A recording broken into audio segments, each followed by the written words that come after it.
Epístola de João, capítulo 4. Primeira Epístola de João, capítulo 4.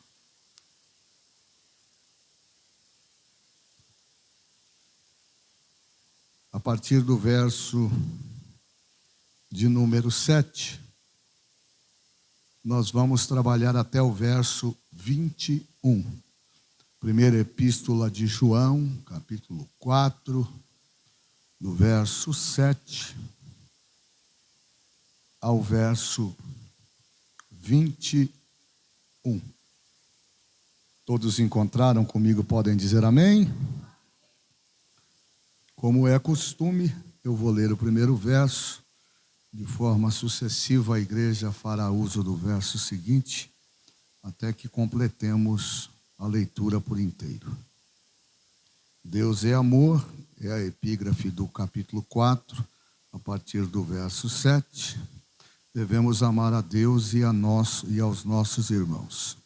Amados, amemo-nos uns aos outros, porque o amor é de Deus, e qualquer que ama é nascido de Deus e conhece a Deus.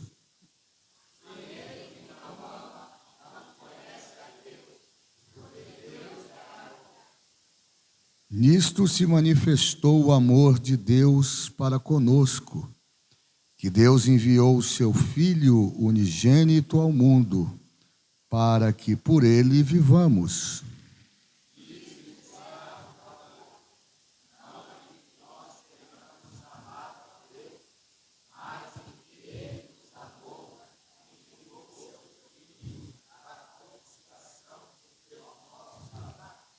Amados, se Deus assim nos amou, também nós devemos amar uns aos outros.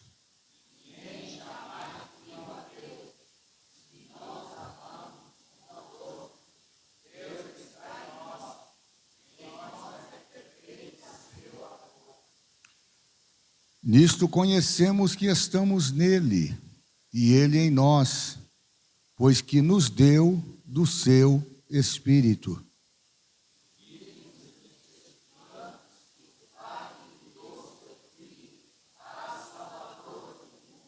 Qualquer que confessar que Jesus é o Filho de Deus, Deus está nele e ele em Deus.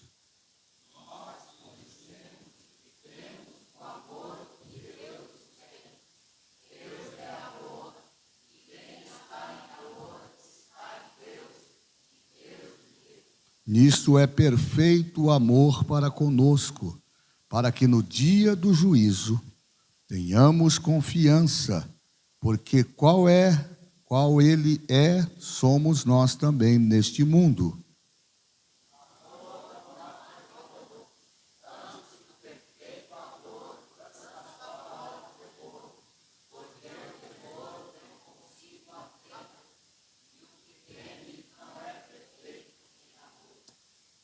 Nós o amamos porque ele nos amou primeiro.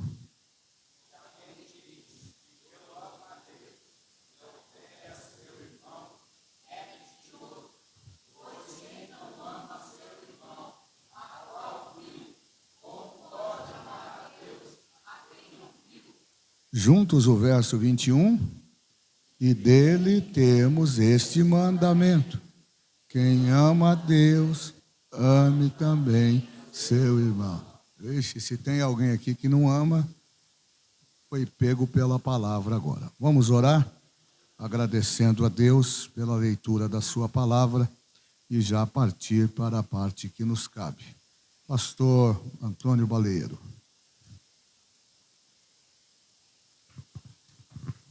Oremos. Senhor nosso Deus, em nome do Senhor e Salvador Jesus Cristo, nós queremos neste momento, ó Pai, render graças a Ti por essa leitura, meu Deus, que o Teu servo, Pai, acaba de ler, comentando com a Sua igreja, para o estudo da Tua palavra nesta noite. Pai, venha preparar cada um, Senhor, em nome de Jesus Cristo, Senhor, para receber, ó Deus, para que o Teu nome seja glorificado e possamos sair daqui, meu Deus, revestido, ó Pai amado, possamos sair daqui, ó Deus, renovado pelo poder da Tua palavra, da unção do Teu Espírito Santo. Venha abençoar o Teu Filho, que irá ministrar a Tua palavra em nossas vidas nesta noite, para a glória do Teu nome. Amém. Glória a Deus. Tome assento, glorificando o nome de Jesus. Agradecer aqui a presteza do nosso irmão Wesley, que tem sido responsável por gravar as nossas ministrações e depois publicá-las no nosso canal lá no YouTube, de maneira que, se você não conseguir estar conosco, você pode acompanhar essa ministração posteriormente no nosso canal, que está ali à disposição. Deixa lá o seu cliquezinho, o seu like, vai ser muito importante para que o propósito do nosso coração também seja alcançado. Excelência no servir em amor é um tema fascinante. Nós que já estamos trabalhando isso há muitos meses, tentando trazer à igreja aqui a importância do compromisso e da continuidade nos trabalhos que cercam as nossas atividades enquanto membros do corpo de Cristo. Falar da excelência do servir em amor é para mim uma coisa extremamente maravilhosa, palpitante, porque somente quem entende o significado do servir em amor é capaz de abdicar das suas vontades, abdicar dos seus projetos, abdicar dos seus planos para cumprir o propósito de Deus. E é baseado na excelência no servir em amor que hoje eu quero dar início a uma nova etapa da nossa discussão aqui, que tende a trazer aos irmãos uma visão mais seletiva, mais cuidadosa, mais importante do nosso papel enquanto servos e servas de Deus trabalhando dentro da igreja. Servir aos outros é uma das maneiras mais profundas que nós temos, por exemplo, de refletir o amor de Deus incorporado, entre outras coisas, na própria essência do Evangelho. É impossível que nós sirvamos a Deus senão pelo instituto, pelo atributo do amor. Porque se nós imaginarmos o papel do serviço na igreja sem que haja este sentimento de amor, nós estaremos cumprindo uma mera obrigação. E Deus não quer que nós o sirvamos pela mera obrigação. Deus quer que nós aprendamos com Ele, aprendamos com Jesus, o seu Filho, e com o Espírito Santo, a importância que se deve ter no ambiente do serviço na igreja, no Instituto do Amor. Porque tudo que fazemos com amor, seguramente resultará em bênção da parte de Deus para a nossa vida. Como cristãos, somos chamados não apenas para receber o amor de Deus. E talvez aqui esteja um grande desafio do nosso tempo. As pessoas buscam somente receber, mas não querem se doar, não querem dar, não querem devolver aquilo que receberam. Então, como cristãos que somos, nós não somos chamados apenas para receber o amor de Deus, mas também para estendê-lo aos outros. E como é que a gente estende o amor que nós recebemos de Deus, na visão de João, ao nosso próximo, ao nosso irmão, aquele que precisa de nós? Através do nosso serviço, através do nosso empenho, através das atividades que nós ocupamos dentro da estrutura da própria igreja, como forma de gratidão por aquilo que Deus tem feito por nós.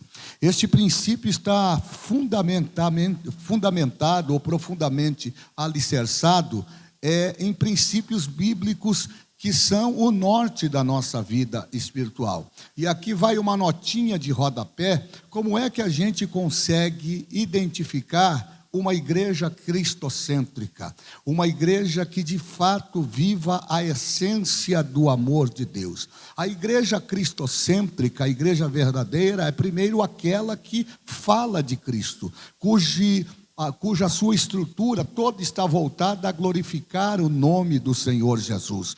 Tudo que se faz é em nome dele, a mensagem é dele, os hinos são para ele, a adoração é para ele, o trabalho é para ele, o servir é para ele. Deus sempre em primeiro lugar. Quando nós exercemos esse comportamento, nós damos uma identidade à igreja. E falar de identidade da igreja nos dias em que nós estamos vivendo tem sido algo desafiador, porque nós estamos vendo muitas portas se abrindo, muitas igrejas surgindo, muitos movimentos, e aí de vez em quando a gente fica olhando algumas coisas interessantes, muitas das vezes voltadas ao serviço, ao auxílio ao próximo, mas fundamentalmente falta aquilo que é essencial. Como é que eu vou determinar o que é uma igreja cristocêntrica e uma igreja que não é igreja, é uma seita? É simples. Toda igreja verdadeira, toda igreja, e eu falo igreja não só no ambiente de comunidade, eu falo da igreja como corpo de Cristo. Toda igreja que tem uma Bíblia, ela é igreja.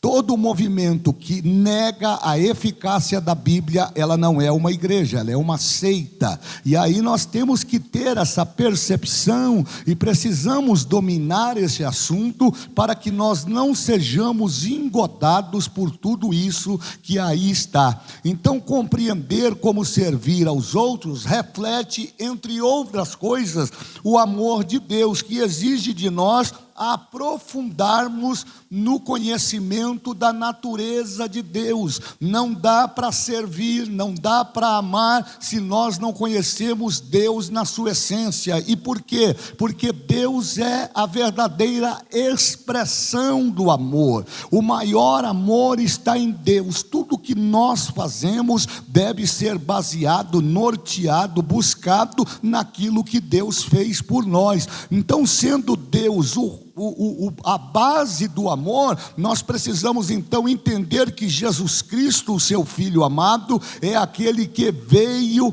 para fazer com que esse amor tomasse forma, e Jesus é o nosso maior exemplo de amor. Não dá para falar de evangelho se não falar de Jesus, e não dá para falar de Jesus se não falar de amor. Jesus foi diferente de tudo aquilo que se via na sua época, simplesmente pela excelência do seu amor. Jesus não olhava com um olhar preconceituoso. O olhar de Jesus era um olhar de compaixão, era um olhar de misericórdia, era um olhar de ajuda, era um olhar de socorro. Jesus não ajudava as pessoas esperando algo em troca, pelo contrário, muitas das vezes Jesus ajudou, e as pessoas que Jesus ajudou levou Jesus para a cruz. Na hora de escolher, eles preferiram soltar Barrabás e crucificar a Jesus, mas nem por isso Jesus os amaldiçoou ou os abandonou. Jesus, lá no partíbulo da cruz, nos últimos minutos de vida, ele ergue os seus olhos aos céus e ele declara: Pai, está consumada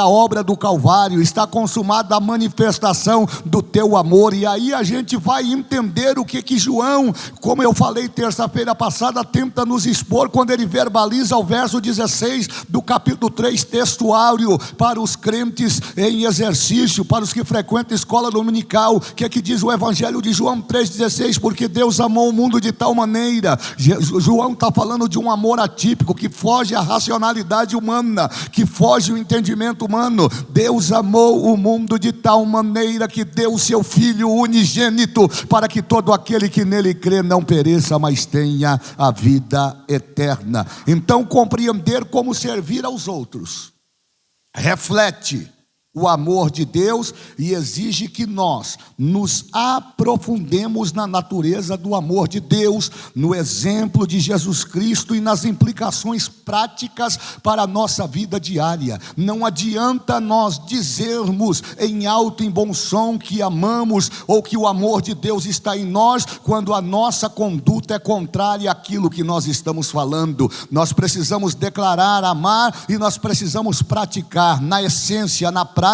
nós precisamos viver intencionalmente este amor, para que o nome do Senhor possa ser glorificado. Deus não pode, preste atenção nisso, Deus não pode ser definido por uma palavra ou por uma frase. Não tem como definir Deus por uma palavra ou por uma frase, mas Deus pode ser definido, Valdir, pela sua essência. E Deus, em essência, Ele é amor.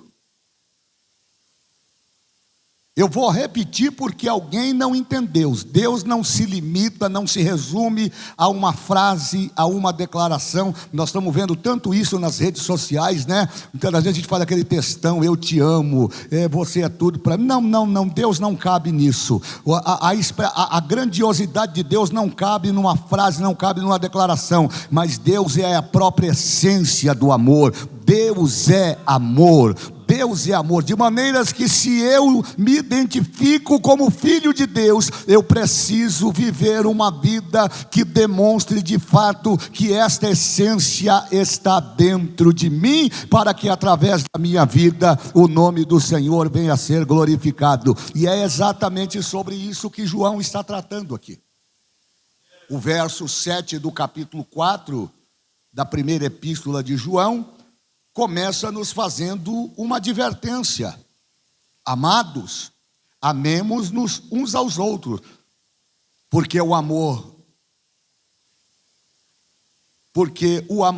é de Deus, e qualquer que ama é nascido de Deus e conhece a Deus. Então ele faz uma afirmação interessante.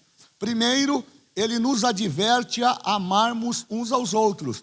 Logo, João está dizendo que o amor que ele declara aqui não é aquele amor interesseiro, não é aquele amor que muitas das vezes é manifesto quando eu tenho interesse em alguma coisa.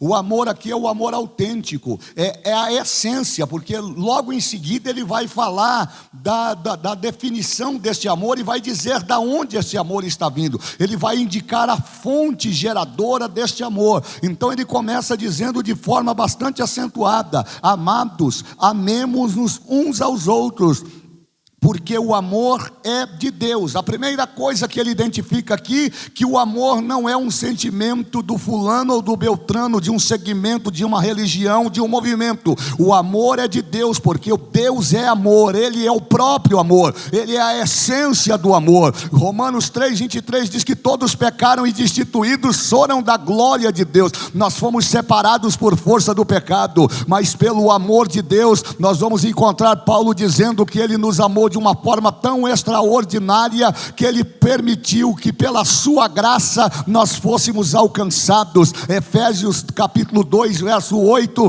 ele diz que agora nós somos salvos pela fé, e isso não vem de vós, é dom de Deus, é manifestação de Deus, é manifestação do amor de Deus para aqueles que o amam e para aqueles que o servem. Então, olhando para o texto, ele vai dizer de forma imperativa: primeiro, que você deve amar o seu irmão. E por que você deve amar o seu irmão? Porque o amor não é seu, o amor é de Deus. Então, se você declara-se filho de Deus, você tem que entender que você não deve amar por obrigação, mas você deve amar como resultado da essência de Deus que está dentro do seu coração. Você não deve amar porque o pastor está pedindo, está dizendo que você deve amar. Não, você deve amar primeiro porque você precisa reconhecer que você estava condenado à morte eterna, você foi destituído da glória de Deus, estava condenado ao inferno, mas Deus, pelo seu maravilhoso amor, te resgatou da maldição da lei, te tirou do charco de lodo, te fez assentar entre os príncipes e colocou a sua essência em você.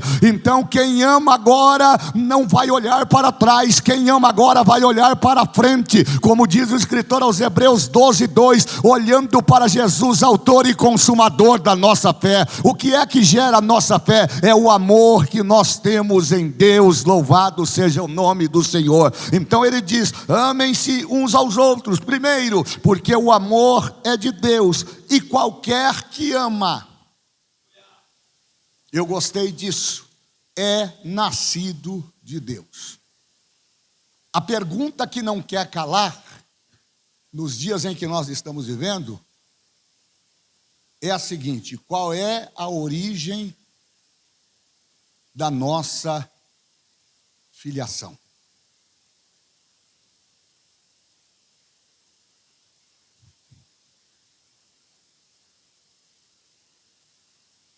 Porque ela tem que ter uma origem.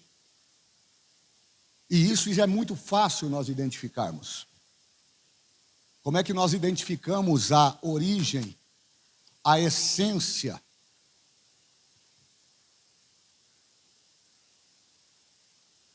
de uma pessoa que convive conosco e que se declara filho de Deus? É por meio do seu comportamento. Então João está dizendo aqui: amem uns aos outros. Por quê? Porque o amor não é seu. O amor é de Deus. E uma vez que o amor é de Deus, o seu comportamento vai dizer se você é ou não nascido de Deus. E aqui tem uma coisa interessante. Uma vez que Deus não pode ser definido por uma frase, por uma palavra, mas pela sua essência, nós precisamos ter em mente que é necessário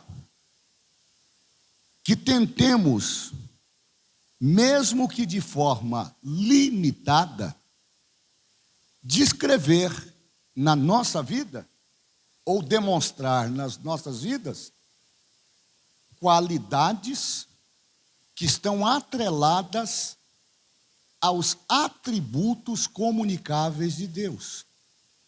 E aí eu queria fugir um pouquinho do foco, porque não tem como falar de amor, não tem como falar de Deus na sua essência, se nós não dominarmos este assunto. Talvez pela falta de conhecimento que nós temos da pessoa de Deus, é que nós temos tanta dificuldade no ambiente de relacionamento, das relações interpessoais, porque tudo está consolidado, consubstanciado na pessoa do próprio Deus, porque Ele é a maior expressão do amor. Não dá para imaginar o amor simplesmente como um sentimento, como um movimento.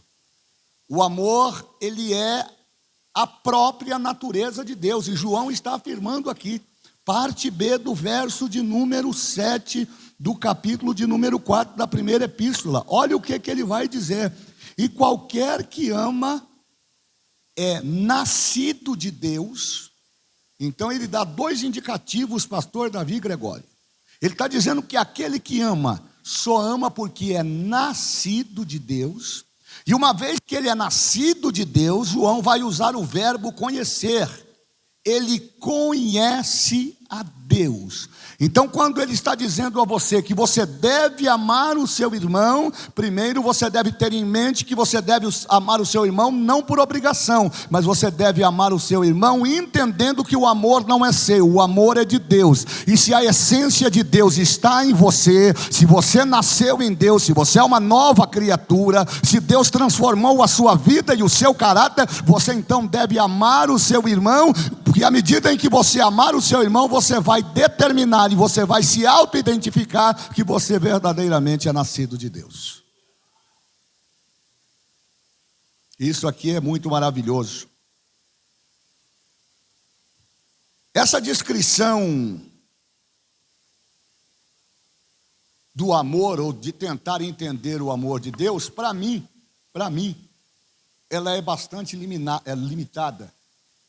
E ela é limitada pelo seguinte: porque muitas das vezes a gente tentar explicar a grandeza do amor de Deus dentro de uma mente racional é algo quase que impossível.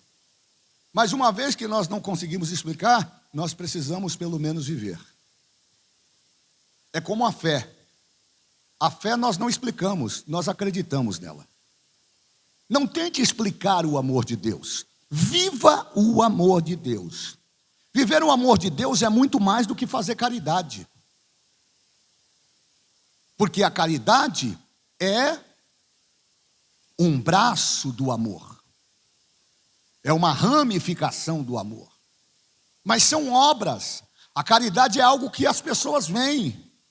É por isso que a Bíblia condena as obras sem um instrumento da fé. Porque aí a gente olha para determinados personagens na história da humanidade que, por essência, foram caridosos, foram bons, demonstraram como uma qualidade natural, que é um atributo comunicável de Deus colocado em toda criatura, quer seja ela ruim, quer seja ela boa, todos tivemos, quando o homem criado, todos receberam esse atributo comunicável de Deus, da essência do amor.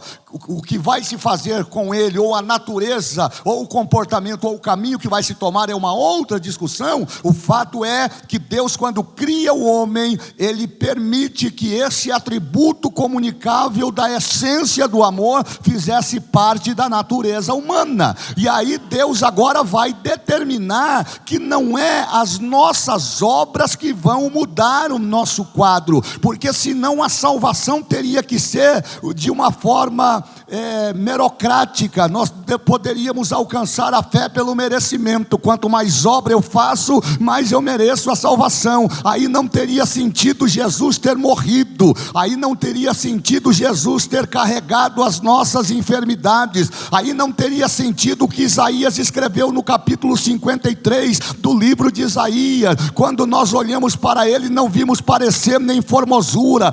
Jesus, na sua natureza humana, ele não expressava nenhuma coisa que nos atraísse, que nós desejássemos ver nele, até porque a expectativa lá era outra. Os judeus, eles esperavam um grande guerreiro, um grande general que resolvesse o problema, mas Isaías está profetizando 700 anos antes, dizendo que a essência do amor fez que ele tomasse o nosso lugar, ele foi morrer no nosso lugar, e Isaías o apresenta de forma figurada como um cordeiro que vai para o matadouro. E aí Isaías vai terminar dizendo que ele foi ferido pelas nossas transgressões, mas o castigo que nos traz a paz hoje estava sobre ele, pelas suas pisaduras nós fomos sarados.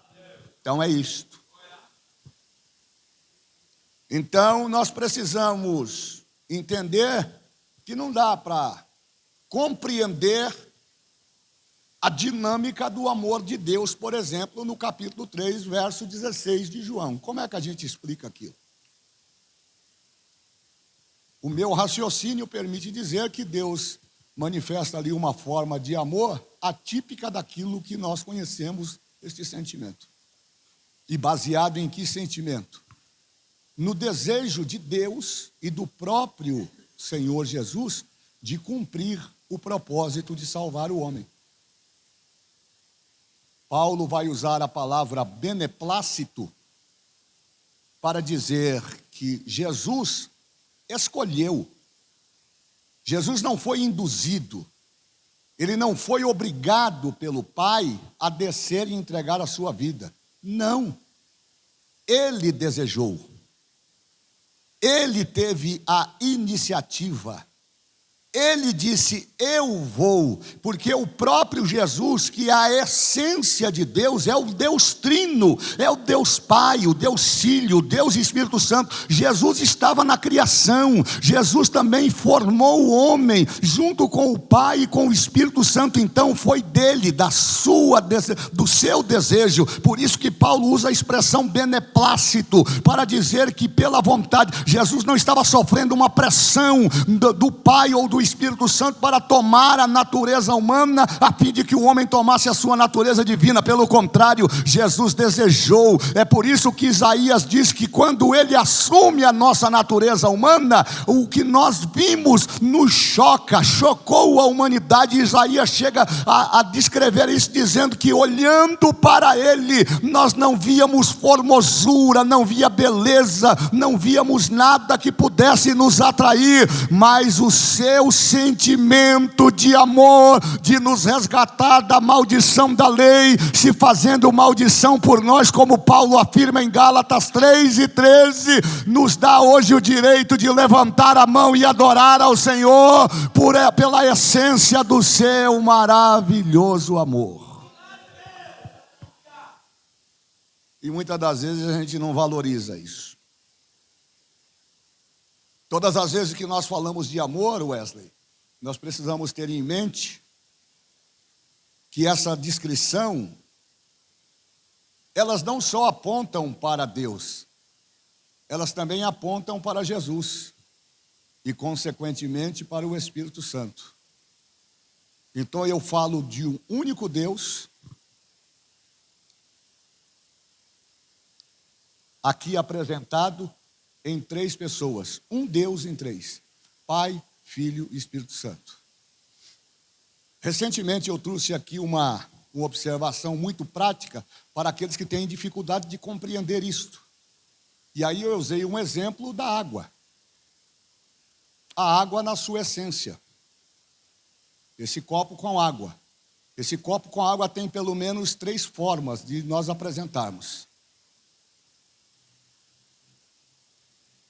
A água nesse estado líquido, a água no estado sólido e a água no estado gasoso. Como é que eu explico Deus? Deus é isso aqui. Estado sólido, líquido ou gasoso, deixa de ser água? Deixa de ser água? Vamos ver se deixa. É água que é líquido. Assim é Deus. Ele subsiste em três pessoas: Pai, Filho e Espírito Santo. E esses três são poderosos em amor, para perdoar os nossos pecados, escrever o nosso nome no livro da vida e nos levar para a glória celestial. Você pode glorificar a Deus por isso nessa noite? Então, entender o amor de Deus vai nos remeter, por exemplo, a considerar algumas coisas importantes para a gente voltar para o texto. O que, pastor? As categorias dos atributos divinos ou dos atributos de Deus. E é lógico que isso aqui seria para um outro culto, para nós tratarmos de forma bem objetiva a questão dos atributos de Deus.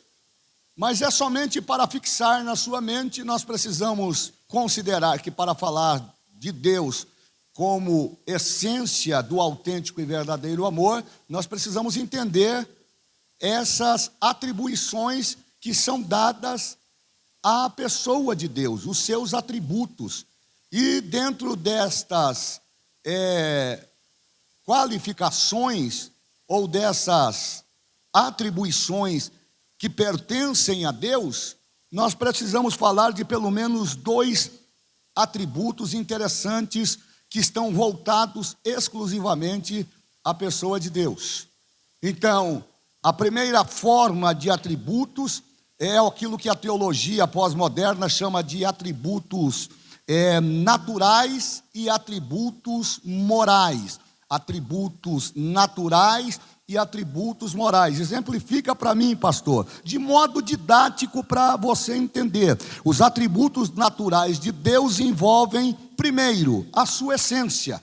Quem é Deus na sua essência? Como é que a gente vai identificar esse atributo natural de Deus quando a gente fala de essência? É simples, é olhar a sua eternidade e a sua imutabilidade. Salmo 90, verso 2 diz que de eternidade a eternidade Ele é Deus. O Salmo 90 diz que Deus não depende do tempo para ser Deus. Para Deus, passado é passado, presente é presente, futuro é futuro. O tempo, o relógio, o cronos, o kairos não interferem na eternidade de Deus, porque Deus sempre foi, sempre é e sempre será. O escritor aos Hebreus diz: Ele é o mesmo ontem, é o mesmo hoje e será eternamente. Por ser eterno, Ele é imutável, Ele não muda, Ele não é como eu e como você, que uma hora coloca na mão dele e daqui a pouco está tirando. Não, Deus é Deus imutável,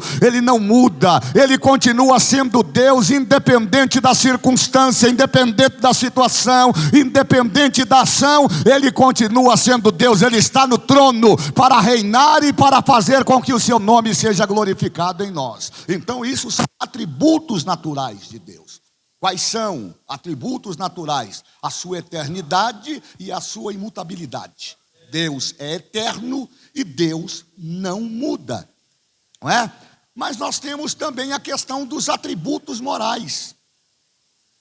Os atributos morais de Deus, eles são importantes nós destacarmos aqui, porque daqui a pouco nós vamos entender por que é que Deus ama. Não é porque Deus ama que Deus vai deixar a coisa largada aí como estão querendo apregoar agora. Não, Deus é amor. Deus é amor, mas Deus também é justiça, pastor Cledimilson.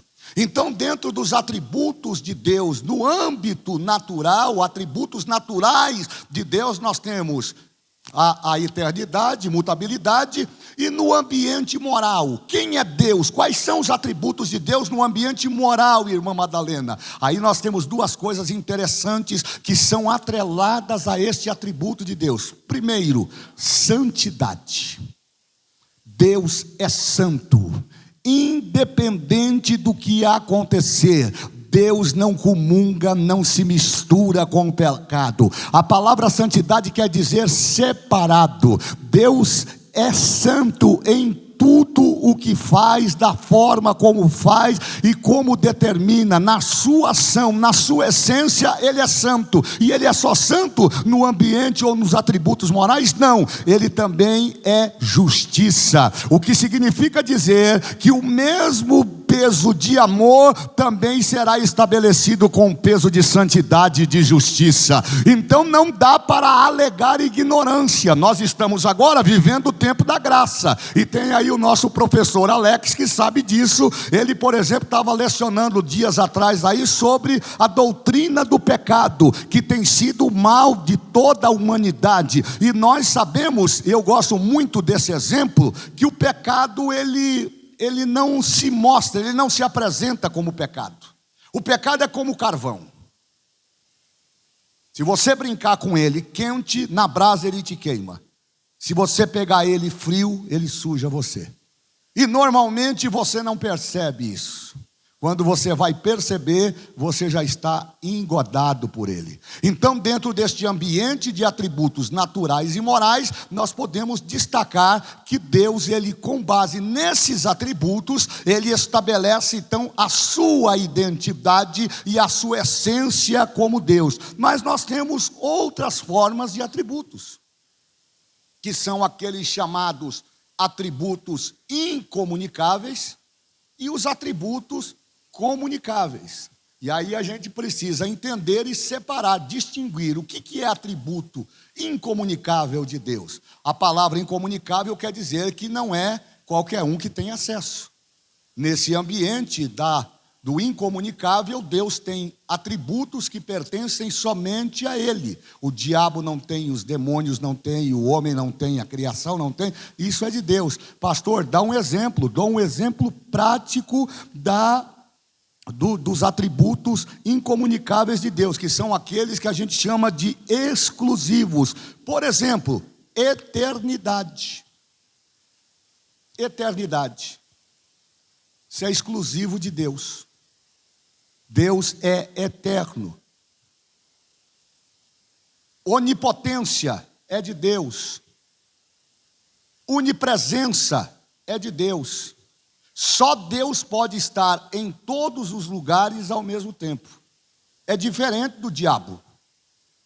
O diabo não pode estar em todos os lugares ao mesmo tempo. Aí nós precisamos entender aquilo que Jesus falou acerca do diabo. O diabo é um ser dotado de poderes, porque ele foi constituído assim, mas ele não tem esses atributos.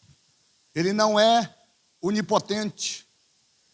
Não tem ninguém acima de Deus. Ele não é, Wesley, onisciente. Se eu começar a orar em línguas aqui, ele não sabe o que eu estou falando com Deus. Mas mais do que isso, nos atributos incomunicáveis de Deus, ele também não é onipresente. Ele pode se mover com uma velocidade que nós não somos capazes de calcular, mas ele não pode estar em todos os lugares ao mesmo tempo. Mas o seu Deus pode. Seu Deus está aqui, seu Deus está... Aí eu entendi, eu gosto tanto de recitar isto. O poema inspirado do pastor Gesiel Nunes Gomes, o maior dos pregadores que eu já conheci, lembrado como príncipe dos pregadores da nossa nação.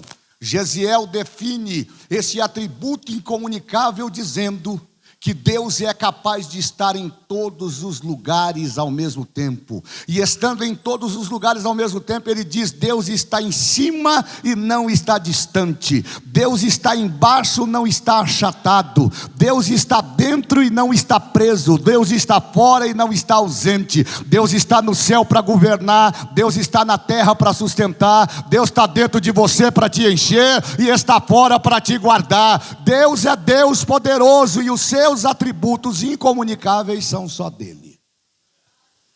Mas aí, pastor, ficou só nisso? Não. Na sua essência, Deus também criou atributos que nós chamamos na teologia de atributos comunicáveis. E nesses atributos comunicáveis é que nós vamos então entender qual é a ideia trazida por João aqui no capítulo 4 da sua primeira epístola. Então, os atributos incomunicáveis de Deus são aqueles que são exclusivos de Deus, da sua onipotência. Apenas Ele, Deus, tem essas qualidades, e elas não foram transmitidas ou comunicadas a nenhum ser criado. Isso aqui é um fato. Então, nós temos aqui uma segunda coisa interessante.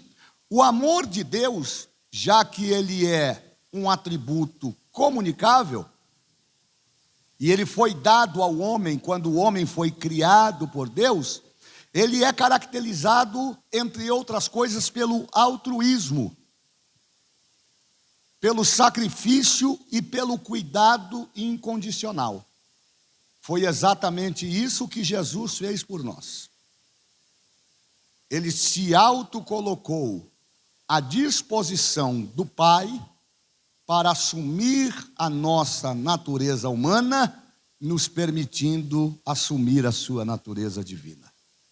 Então, este sentimento, este beneplácito, essa vontade que é dele, é subjetiva, é dele, se manifestou quando ele tomou a forma de homem. E aí é Filipenses que diz lá no capítulo de número 2, se não me engano, o verso 7, ele diz que ele quem? Ele, o próprio Deus, o verbo encarnado, o verbo descrito por João no capítulo 1, no princípio era o verbo estava com Deus, o verbo era Deus, e o verbo se fez carne e habitou entre os homens. É deste verbo que João se manifesta lá no capítulo 1, que Paulo vai falar aos Filipenses capítulo 2, acho que a partir do verso 7, ele sendo Deus, não teve por usurpação ser igual a Deus, antes esvaziou-se, aniquilou-se a si mesmo. O que é que Paulo está dizendo? Está dizendo que quando ele veio como homem, ele deixou toda a sua glória, todo o seu poder, e ele veio somente revestido de amor, para entregar a sua vida por nós, sendo nós ainda pecadores.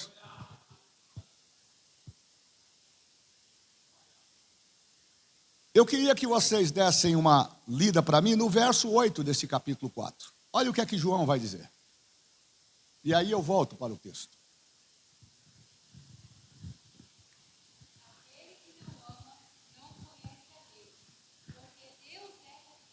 Agora e agora? Porque se eu digo que eu amo e não pratico ou não demonstro atitudes de amor, como é que eu posso me auto-identificar como alguém que tem a essência de Deus ou que foi nascido de Deus? Eu penso que isso seja, talvez hoje, uma forma de nós refletirmos como é que nós estamos nos comportando. E não é só no ambiente da igreja. É em todos os ambientes. A nossa conduta, o nosso comportamento. Porque amar não é sinônimo, com muito respeito, de ficar sorrindo para as pessoas. Amar é mais do que isso. Amar é respeitar as diferenças. Amar é perdoar.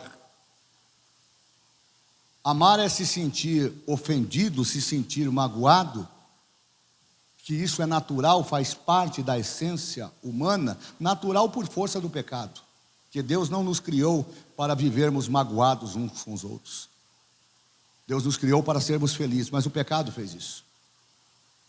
Mas é por isso que Deus manifestou o seu amor em nós, enviando o seu Filho Jesus Cristo. Então, se eu demonstro agora que eu tenho parte com Deus, que eu sou filho de Deus, que eu de fato fui transformado pelo poder da palavra de Deus, e recebi essa essência de Deus, como ele diz aqui, que qualquer que ama é nascido de Deus e conhece a Deus, verso de número 7, no verso de número 8, ele chama a nossa atenção a uma reflexão. E ele diz: aquele que não ama, não conhece a Deus. E como é que a gente identifica quem ama e quem não ama? Pelas nossas atitudes, pelos nossos comportamentos. Este versículo que nós acabamos de ler aqui, que a irmã Madalena leu para nós, encapsula na minha cabeça, a ideia que o amor não é meramente um atributo de Deus na sua natureza. Não é isso não. Refletir o amor de Deus na linguagem usada por João aqui significa incorporar as qualidades e interações deste amor com os outros. Eu não amo você por aquilo que você pode me dar. Eu amo você por aquilo que Deus fez por mim e também fez por você. Eu não avalio você por aquilo que você tem. Eu avalio você por aquilo que você é.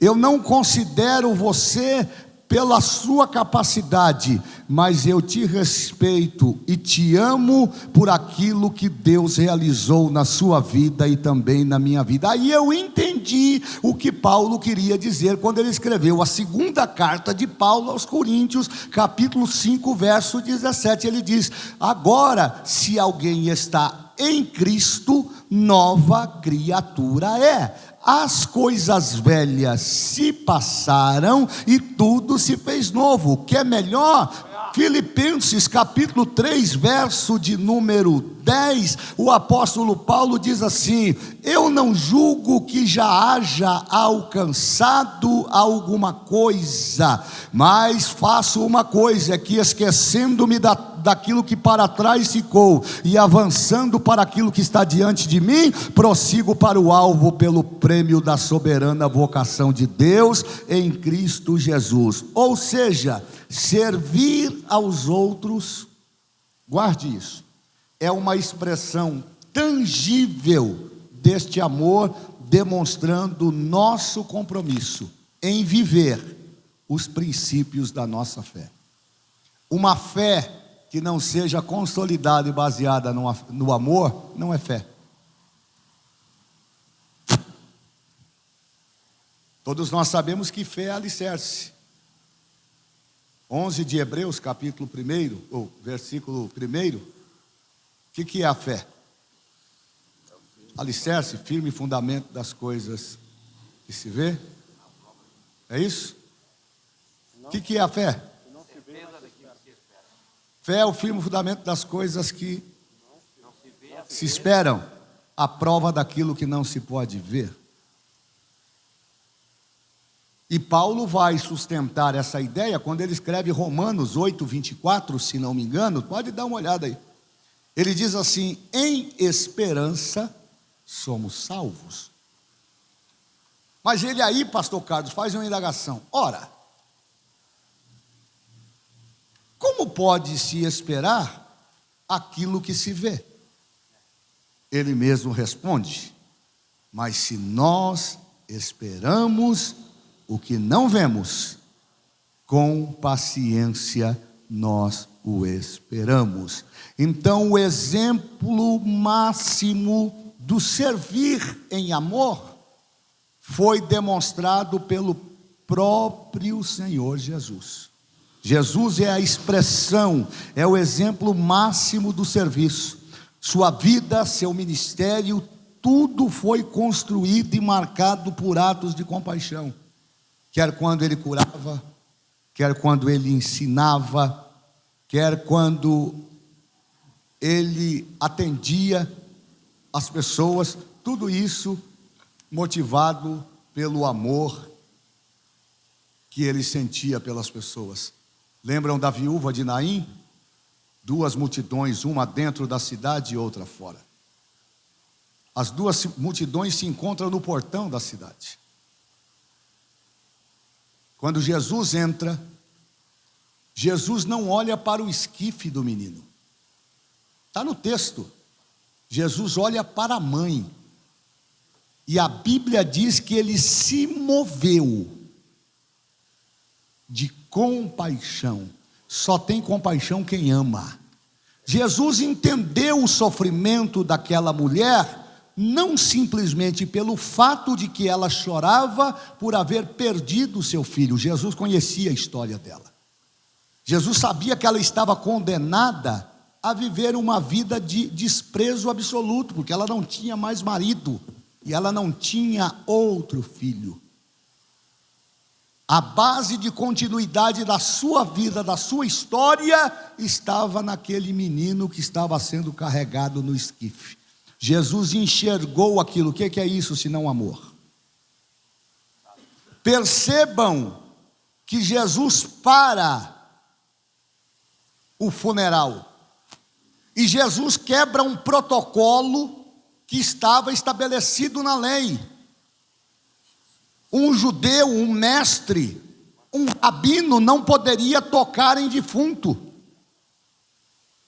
Mas a religiosidade, a lei mosaica dizia isso. Mas o amor, ele supera a eficiência ou a influência da lei. Jesus não estava quebrando a lei, ele estava simplesmente dizendo que o amor é superior à lei. Quando ele toca no menino e ele dá uma ordem, o menino se levanta, e ali houve alegria por parte daquela mãe. Foi isso que Jesus fez conosco. Então ele é a maior expressão deste amor. Capítulo 10 de Marcos, verso 45, quem pode ler para mim? Aí nós aprendemos com Jesus. Quem serve não foi chamado para ser servido, foi chamado para servir. Jesus é o maior exemplo disso. Olha o que é que diz Marcos.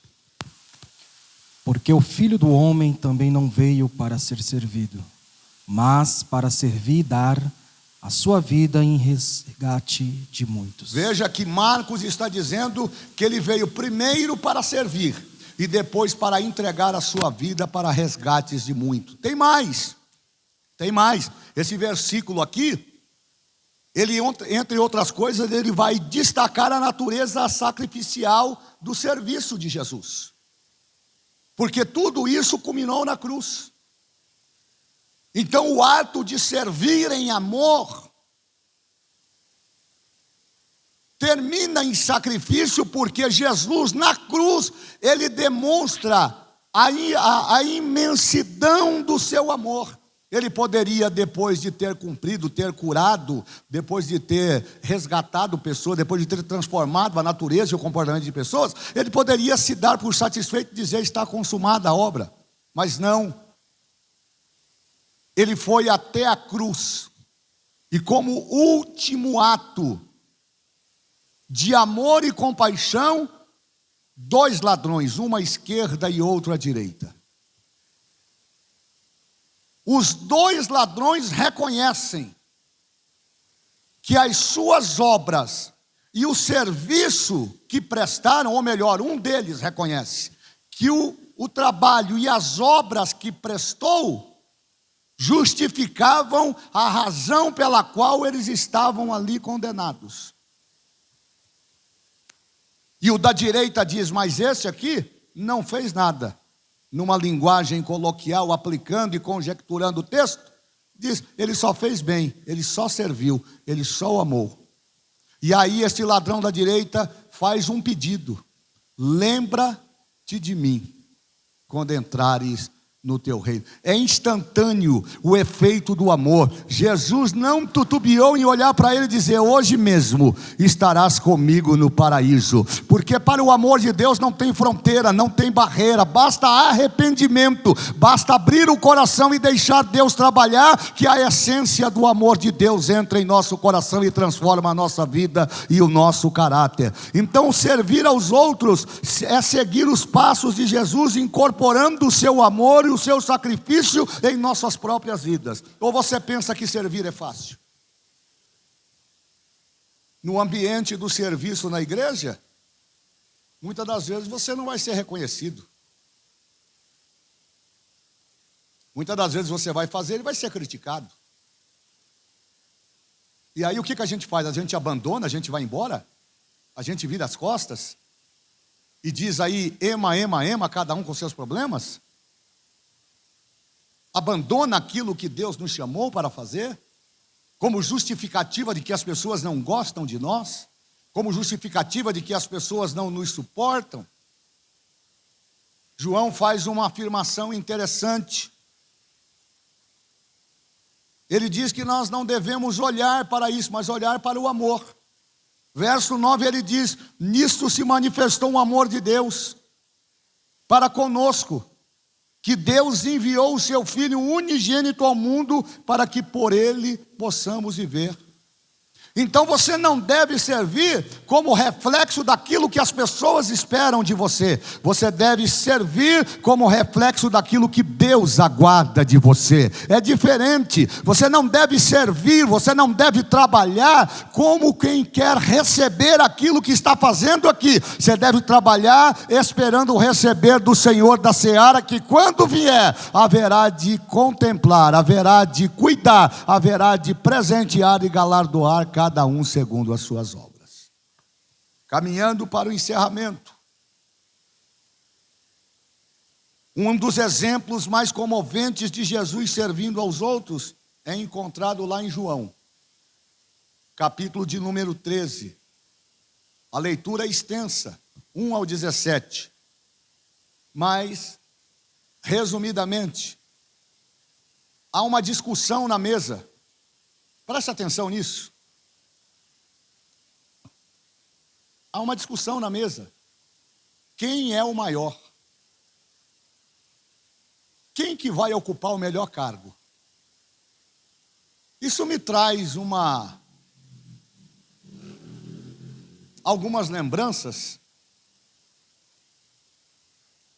de que muitas das vezes nós não conseguimos mensurar o propósito que Deus tem para conosco.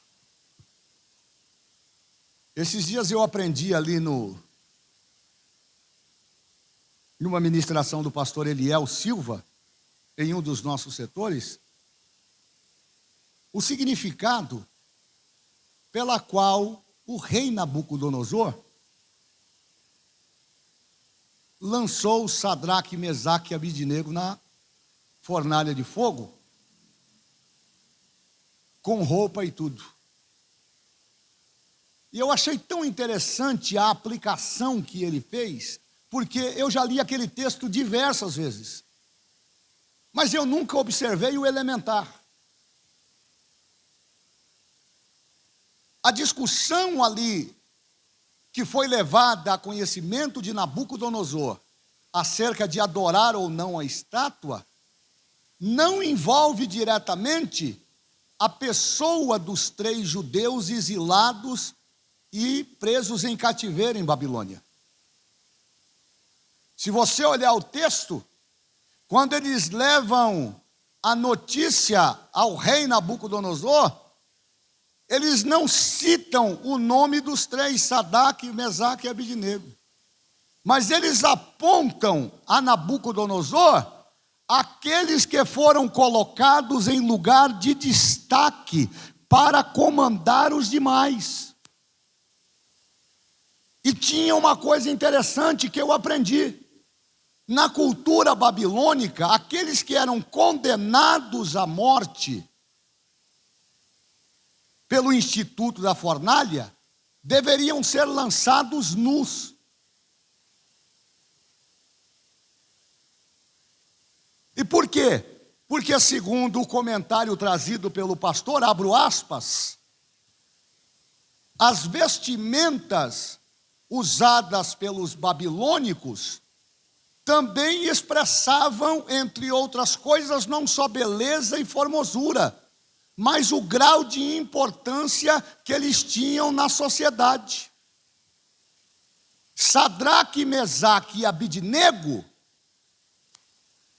pertenciam ao alto escalão do governo babilônico. O que os inimigos desses 3 judeus estavam dizendo ao rei era que ele tinha inimigos dentro da própria corte, como se dissessem assim: eles não respeitam a tua lei, eles não respeitam as tuas divindades, eles não respeitam o seu Deus, e o que é pior, eles não respeitam a estátua que o Senhor fez para eles se curvarem. Aí eu aprendi que no ambiente do servir, muitas das vezes, a disputa não é com relação a você, mas é com relação à posição que você ocupa. Não é a tua pessoa, é o teu cargo.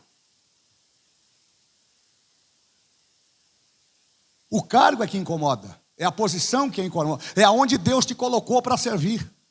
Aí você tem que ter uma responsabilidade dupla, porque se Deus colocou você na porta, para cuidar da porta, você deve fazer isso com excelência, você deve fazer isso com amor, você deve fazer isso como a coisa mais importante que você recebeu na sua vida, porque afinal de contas você não está fazendo para a instituição, você não está fazendo para o ministério, você não está fazendo para o pastor, você não está fazendo para o obreiro, mas você está fazendo para o próprio Deus, que é a essência do verdadeiro amor. Você só teve a oportunidade de ser colocado ali. Fiquei ontem impressionado com o testemunho do irmão Valdir.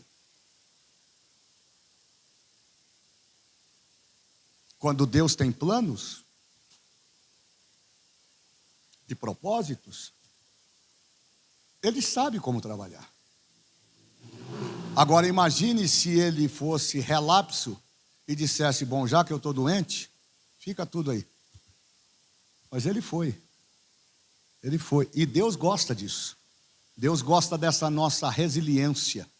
Deus gosta desse nosso sentimento de obediência e de submissão. Assim como Jesus se submeteu a ir até a cruz. Então, aqui no ambiente dos discípulos, e eu termino aqui, para terça-feira nós retomarmos, eles estão brigando lá para ver quem que seria o maior.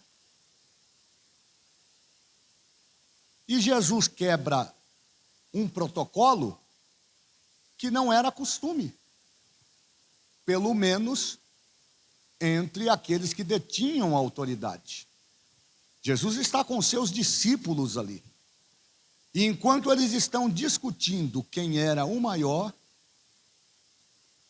Jesus se cinge de uma toalha, pega uma bacia com água, a maior expressão de humildade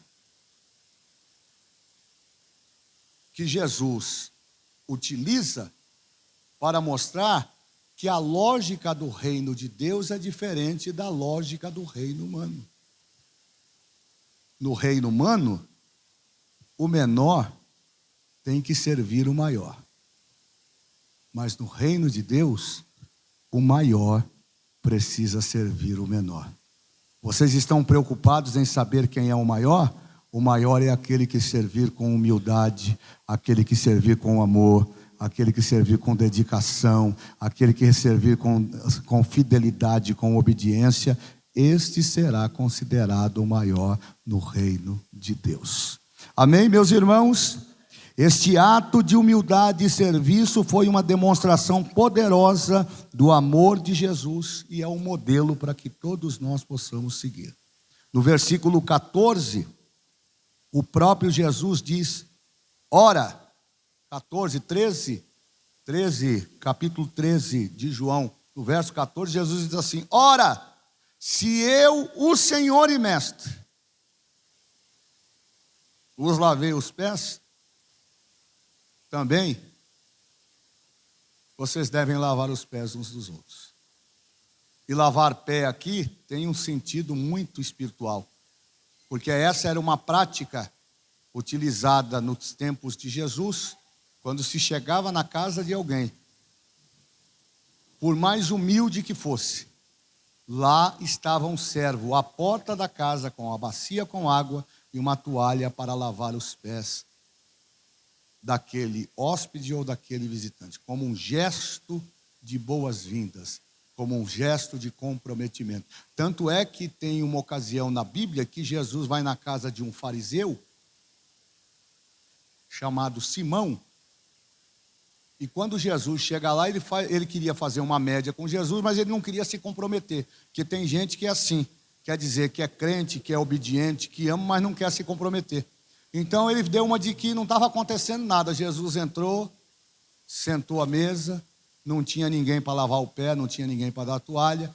Aí a Maria Madalena, vendo aquilo, ela ficou incomodada, ela falou, bom, já que ninguém fez aquilo que é obrigação se fazer, porque esse é o sentido de servir, a Bíblia diz que ela pegou os seus cabelos e com as suas lágrimas ela começou a limpar, a enxugar e a secar os pés de Jesus. Que nós possamos aprender que servir é muito mais do que estar presente ou assumir uma determinada atividade. Servir é fazer com excelência aquilo que Deus colocou nas nossas mãos para fazer. Se nós conseguirmos entender isso, irmãos, nós vamos ter uma igreja sarada, nós vamos ter uma igreja fortalecida, nós vamos ter uma igreja abençoada, cujas pessoas ao entrarem pelas portas, elas se sentirão primeiramente acolhidas e depois elas se sentirão inclusas neste ambiente cujo propósito maior é o de glorificar e bendizer o nome do Senhor. Nós não podemos inverter os valores, nós estamos primeiro incluindo as pessoas, e aí com aquela linguagem hipócrita, venha como está, e muitas das vezes deixa a pessoa como ela está, mas Jesus está dizendo não, primeiro você acolhe, traz para uma área separada, tira os carrapichos, instrui, orienta, fala o que é o amor de Deus, e depois você abraça, inclui, coloca no meio do redil com as ovelhas, para que o nome de Jesus seja glorificado, a igreja se fortaleça e o propósito da salvação seja cumprido. O resto, o Espírito de Deus vai fazer. Não queira fazer o papel do Espírito Santo. Pastor, e qual é o papel do Espírito Santo? É convencer, de forma tríplice, o homem do seu pecado. Todos pecaram, destituídos estão da glória de Deus. Consequentemente, é papel dele convencer o homem da justiça de Deus. Deus é amor, mas Deus também é justiça. O tempo da graça vai findar, e quando Jesus voltar, ele não voltará mais como Salvador, mas como juiz. E consequentemente, como papel do Espírito Santo, está de anunciar este juízo. Já que ele vem como juiz, tem um julgamento, tem uma sentença transitada em julgada que deverá cumprir. Jesus não vem sentenciar, a sentença já foi dada. Quem crer será salvo, quem não crer será condenado. No Instituto do Mundo Jurídico Penal, uma sentença transitada em julgada é encaminhada para o juiz das execuções, para que o juiz das execuções faça cumprir a pena. É o que Jesus vai fazer. Uma vez que a sentença já foi dada, quando ele vier como juiz, ele somente virá para executar a pena. O nome está escrito no livro da vida? Tá, então vem para cá. Não está escrito no livro da vida?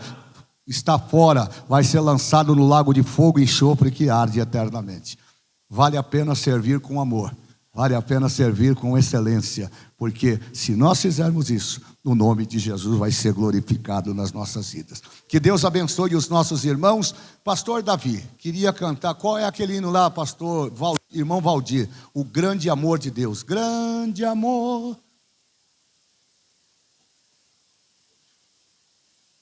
É o muito além do nosso entendimento? É isso mesmo? Então vamos cantar ele, vamos tirar as ofertas já e caminhar para o encerramento.